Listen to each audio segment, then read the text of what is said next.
Hello, in front of me I've got Realme 11. In this video I'll show you how to manage Google Wallet.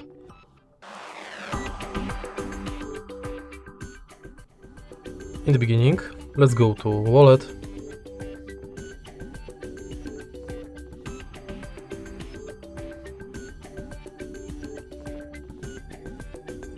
Tap View Wallet button.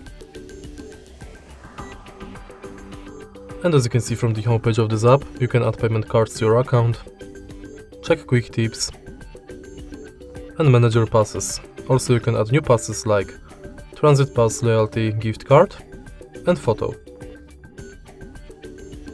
If you go to menu, you've got access to your Google account, Wallet Tips, tap to Pay Setup, where you can set up payment card, check if NFC is on, if Google Pay is set as your default, if you've got a lock screen set, and if your phone meets security requirements. Next, you can check full list of participating banks,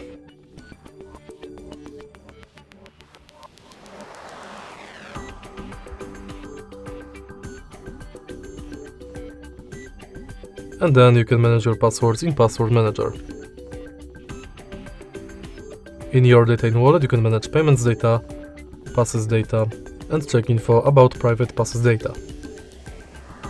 In Wallet settings, you can manage payments profile, add passes from Gmail, enable or disable review purchases, updates about your passes, help and troubleshooting, updates and offers, and success animations. In the end, you can go to help and feedback. And that's basically it. If you find this video helpful, please leave like, comment, and subscribe.